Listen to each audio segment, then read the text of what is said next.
Almusal, tanghalian, hapunan. Wala na siyang inatupag kundi ang pag-e-ML niya.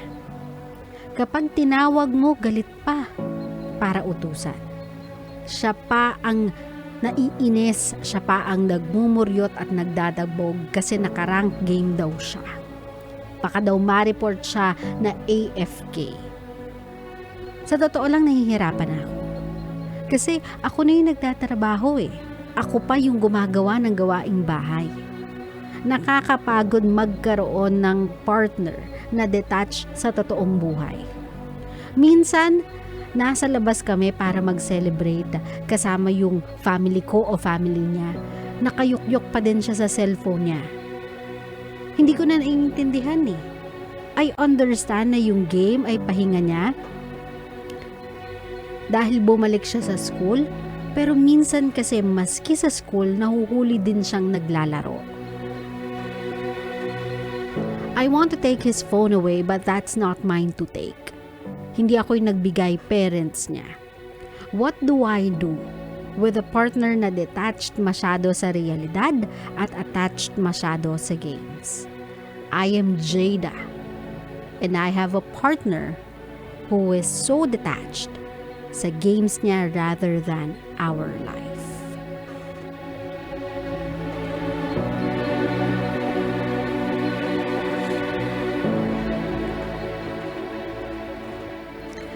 Some girlfriend, ang reklamo nila ay quality time, bonding time talaga with their boyfriends na masyadong into games. Kasi alam naman natin yan, malaki ang population ng lalaki dito sa Pilipinas that are really into video games. And they can spend hours and hours with games like that.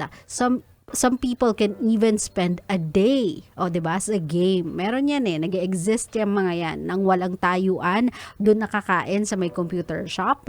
Dati, naranasan ko na yan not for me, but I had a partner who's doing something like that. So, nagigets ko sometimes where the ladies are coming from na, ang hirap mo naman na maging partner kung most of your time ay igugugol mo lang sa games and your partner just have to either join you para magkaroon kayo ng bonding time, di ba? Or let you be, di ba? Hayaan ka na lang, wag ka na lang pakialaman. Which is sometimes kind of unfair din naman kasi, di ba? If you are in a relationship with someone, if nag-commit ka sa isang relasyon sa isang tao, then alam mo naman na one of the responsibilities of being in a relationship is being able to spend time with that person. Kahit papaano, meron ka dapat sense of responsibility na ito, game time ko to. Ito, game day ko to. Pero ito, this is jowa day. Kapag jowa day, I have to turn off yung mga consoles ko unless she'll allow me to. I'll have to turn off yung ML ko unless again she'll allow me to. Dapat ang gawin muna namin yung gusto niyang gawin. But in this situation, Jada, you are working hard. Pag uwi mo, ikaw pa rin gumagawa ng lahat. Yung jowa mo, dahil bumalik pag-aaral, ay syempre wala ding trabaho, pero ikaw nga gumagastos ng lahat. Tapos sabi mo na, it's not yours to take kasi bigay yun sa kanya ng parents niya. Pero my love, meron ka namang kay. Nasabihan siya na if you won't fix yourself, if hindi mo ayusin yung sarili mo, then let's call it quits. I have nothing against your game. What I hate is your kind of discipline. Yung disiplina mo sa sarili mo, doon ako naiinis. Not the game itself kasi the game did not do anything to you. 'Di ba? Ikaw yan, pinipili mong maging ganyan.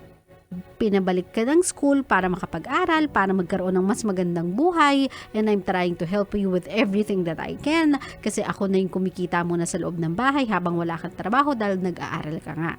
Now, if you are gonna be like that, na every time na uuwi ako, ganito pa din, ako pa din magtatrabaho para na akong, for some reason, para na lang ako ditong katulong mo.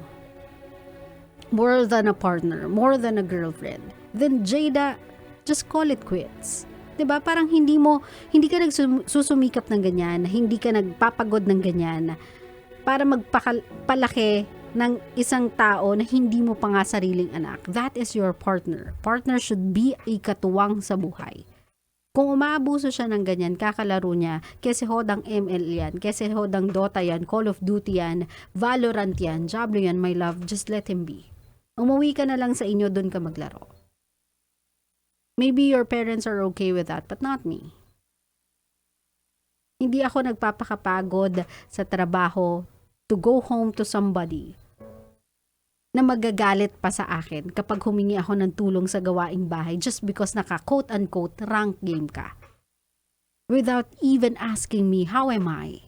Kamusta trabaho? Kamusta biyahe? Maulan ngayon, nabasa ka ba? Nabaha ka ba? Have you ever asked yourself na, uy, anong oras na? Yung girlfriend ko nagko-commute. Ang lakas ng ulan kasi may bagyo. Matext ko nga nasan siya kaysa maglaro ako. Sunduin ko siya ng payong.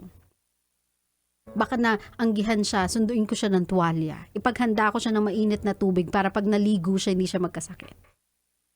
Asan yung care? 'Di ba? Asan yung thoughtfulness? Actually, my love, asan yung common sense? Kahit partner mo yan, kahit kapatid mo yan, kahit nanay or tatay mo yan, if you know na nagsusumikap sila para sa'yo, huwag naman yung ganyang attitude sa loob ng bahay. Hanggat maaari, hanggat meron kang maitutulong, tumulong ka naman. Buhatin mo din yung sarili mo. Huwag kang maging pabigat sa kanila. Buti sana kung lahat tayo pinapanganak ng mayaman, pinapanganak ng may pera. Hindi naman my love eh. At hindi rin naman tumutubo yung pera sa tabi-tabi. Pinagpapaguran yan. Pinaglalaanan ng oras, ng pawis, diba? Ng stress. Sabi ni Boy Pindot, okay sana kung laging win streak eh. Totoo, 'di ba? Kapag natalo ka pa, kapag lose streak ka pa, init pa ng ulo mo. Stressed ka pa. Yung kunyari hihiga ka, matutulog ka kasi pagod na pagod ka, pero hindi. Hindi ka natutulog ng ganyan dahil pagod ka sa trabaho, pagod ka sa school. Hindi, kasi lose streak ka, masama yung loob mo. Ano ba yun? 'Di ba? Parang let's have some sense of maturity when it comes to things. I do play games as well. 'Di ba? Si DJ Lalayas para sa karamihan ng iba, ayan, baka sabihin kasi na hindi mo kasi naiintindihan yung game. No. I did play. I did play Mobile Legends, I played Call of Duty, I played Valorant, I played Clash of Clans, I'm playing Diablo now, I play console, I play joystick, I play Vita, I play Switch, I play mobile games. I do play games. But the difference between you and me is I make time. I make time for my games. After everything na kailangan kong gawin, I prioritize the things that matters so that I can have the luxury to enjoy the game. It's just a matter of time management, my love. No one is telling you na i-give up mo yung game mo. Kung sa tingin mo, passion mo yan, na kapag nag-stream ka, feeling mo magiging renegade ka. Renegade pala yun. Renegade ka, magiging H2O ka, magiging doggy ka one day. Chooks! Go ahead. If you think you can do that. But, kapag yung mga tao ay binibigyan ka na pinag-aalayan ka ng panahon para makapag-aral ka, makapagtapos ka, set your priorities straight. Diba? Mag-alat ka ng time. I-manage mo yung oras mo ng maayos so that you can enjoy your game. My love, itong game na to is our form of enjoyment. Sa atin yon. And people are trying to understand na this is how we have fun. Pero kapag sa mga taong mahal natin, iba ang definition of fun.